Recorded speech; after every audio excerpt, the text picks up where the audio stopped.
الحمد لله وحده والصلاة والسلام على من لا نبي بعده أما بعد فأعوذ بالله من الشيطان الرجيم بسم الله الرحمن الرحيم وَإِذَا قِيلَ لَهُمْ آمِنُوا كَمَا آمَنَ النَّاسُ قَالُوا أَنُؤْمِنُ كَمَا آمَنَ السُّفَهَاءُ أَلَا إِنَّهُمْ هُمُ السُّفَهَاءُ وَلَكِنْ لَا يَعْلَمُونَ وقال النبي صلى الله عليه وسلم إذا رأيتم الذين يسبون أصحابي فقولوا لعنة الله على شركم أو كما قال صلى الله عليه وسلم زنجیر جنوں کا تحفہ ہے، زنجیر سے کیا گھبرانا، زنجیر جنوں کا تحفہ ہے، زنجیر سے کیا گھبرانا، ہم ہاتھ بڑھائے ہیں پہنائیں جسے پہنانا ہے، سوچا ہے کفیل اب کچھ بھی ہو ہر حال میں اپنا حق لیں گے،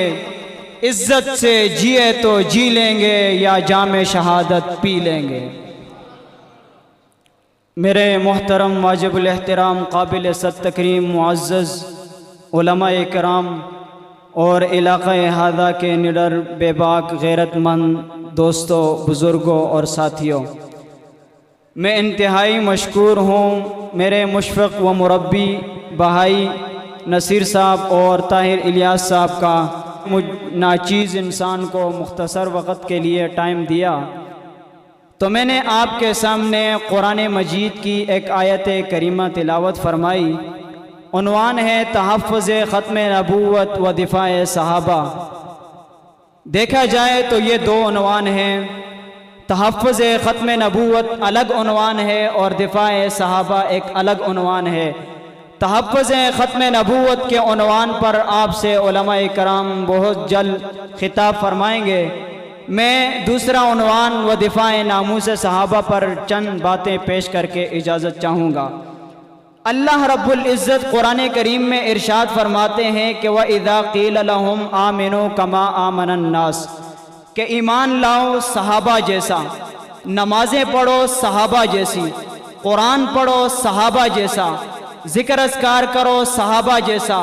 حج کرو صحابہ جیسا، تلاوت کرو صحابہ جیسی، زکوٰۃ دو صحابہ جیسی، یعنی جو بھی آپ کو دین کا کام کرنا ہے صحابہ جیسا کرو، آپ کا ایمان کامل ہوگا۔ تو مشرکین عرب کو اللہ رب العزت فرما رہے ہیں کہ ایمان لاؤ صحابہ جیسا، لیکن وہ بیوقوف جواب دیتے ہیں کہ ہم ایمان لائیں ان بیوقوفوں جیسا۔ کہ اللہ رب العزت آگے ارشاد فرماتے ہیں کہ الا انہم ہم السفہاء ولکن لا یعلمون، کہ خبردار آپ نے ذرا بھی زبان درازی کی، یہ مقدس جماعت ہے، یہ مطہر جماعت ہے، یہ پاکیزہ جماعت ہے جو میرے نبی کے ساتھ بدر میں شریک تھے، جو میرے نبی کے ساتھ احد میں شریک تھے، جو میرے نبی کے ساتھ حنین میں شریک تھے، جو میرے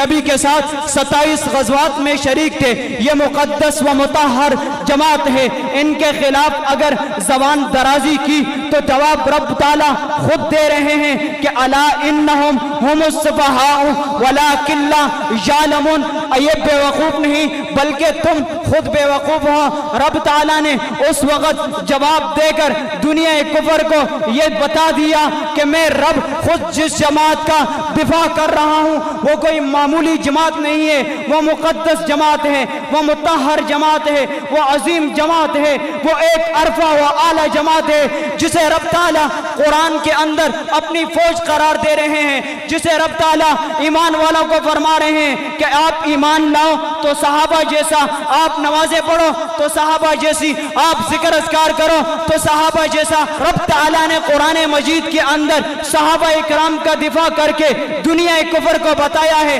میرے اور آپ کے آقا مدنی محمد الرسول اللہ صلی اللہ علیہ وسلم نے دنیا کفر کو یہ بتا دیا کہ صحابہ اکرام کے خلاف زبان درازی کرنے والے پر اللہ کی لعنت ہے، دنیا کے تمام انسانوں کی لعنت ہے۔ صحابہ اکرام کے خلاف ذرا برابر بھی زبان درازی کی تو تم پر اللہ کی لعنت۔ اگر صحابہ اکرام مقدس جماعت نہ ہوتی تو امام مالک کبھی بھی ان کے خلاف فتویٰ نہ دیتے، اور صحابہ اکرام مقدس جماعت نہ ہوتی تو امام ابن تیمیہ اپنا قلم بند نہ کرتے ان کے خلاف۔ اگر صحابہ اکرام مقدس جماعت نہ ہوتی تو امام غزالی اپنی کتابوں کے اندر ان کے خلاف کچھ نہ لکھتے۔ اگر صحابہ اکرام مقدس جماعت نہ ہوتی تو مولانا قاسم نانوتوی رحمہ اللہ اپنی کتاب کے اندر ان کے خلاف نہ لکھتے۔ اگر صحابہ اکرام مقدس جماعت نہ ہوتی تو مولانا رشید احمد گنگوہی رحمہ اللہ اپنی کتاب کے اندر ان کے خلاف کچھ نہ لکھتے۔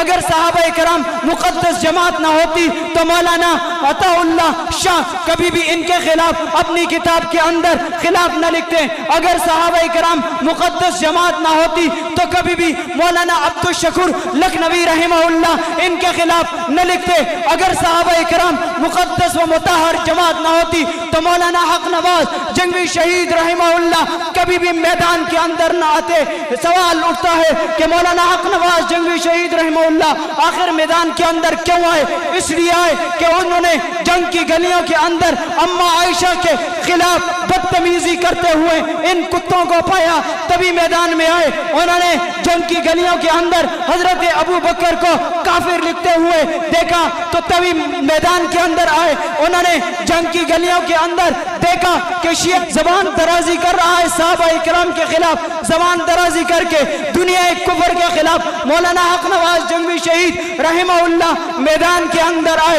اور میدان کے اندر آ کر دنیا کفر کو یہ بتا دیا کہ تمہارا کفر کسی سے ڈکا چھپا نہیں، تمہارا کفر کسی سے ڈکا چھپا نہیں۔ اس لیے مولانا صاحب میدان کے اندر آ کر تمام دنیا کفر کو یہ بتا رہے ہیں کہ تمہارا کفر ہر میدان کے اندر ہم بیان کریں گے۔ مولانا حق نواز جنگی شہید رحمہ اللہ نے سینے پر گولیاں کھائی، مولانا شہید رحمہ اللہ نے جیلیں کاٹی، مولانا شہید رحمہ اللہ کا بازو ٹوٹا، مولانا شہید رحمہ اللہ کو